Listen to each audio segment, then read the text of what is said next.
Well, I'm back from my most excellent cruise from the Sailing Emporium in Rock Hall, the South Jersey Marina in Cape May, and back again.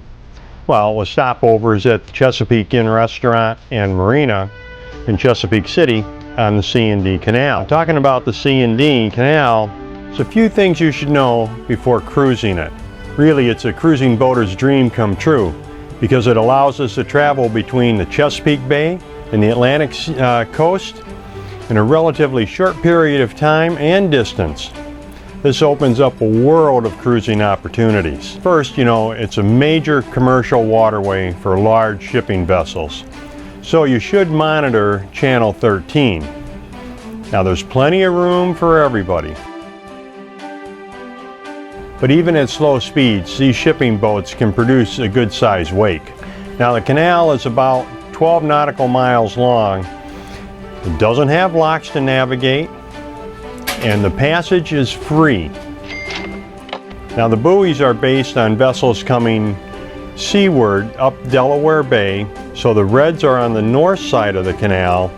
However, at Chesapeake City, the system reverses and the reds are on the south side of the canal, and the current can be pretty swift, as high as 3 to 4 knots, so plan accordingly. Now, there's a breakwater wall on the southeast end that at high tide can be submerged or close to being submerged. However, it is marked with a green tower, quick light. Now, don't be tempted to cut this short, especially heading from Delaware Bay. Just because you can see the bridges, you're still a ways from the entrance. When entering or exiting the C&D on the east side, the flow from Delaware River may look a little intimidating. However, it's not as turbulent as it looks. You may notice a little bit of movement, but it's easy to compensate for. Now, sailboats are required to motor through the canal, and the clearance of the bridges is around 132 feet, so plenty of room for most of us.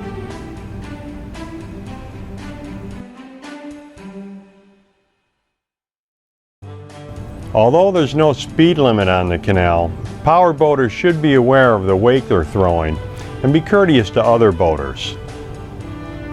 Near Chesapeake City, there is a no wake zone, and this area is monitored on a frequent basis. This is also where the ship pilot station is located and the canal maintenance buildings. Now, there are 3 choices for overnight docking on the canal: Summit North Marina, Schaefer's Canal House, and the Chesapeake Inn, located in Chesapeake City. Now, the basin does have some anchorage room. Now, Summit North and Schaefer's have fuel. However, Schaefer's is right on the canal, so you have to be very mindful of the current and the wakes.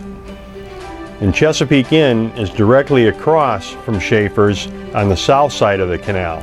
And when entering Chesapeake City Basin, the deep water is on the east side of the entrance and offers floating piers, a protected basin, and plenty of water.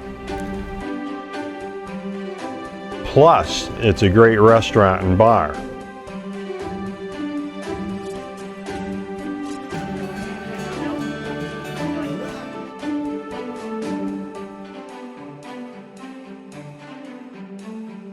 It also has a fine dining room .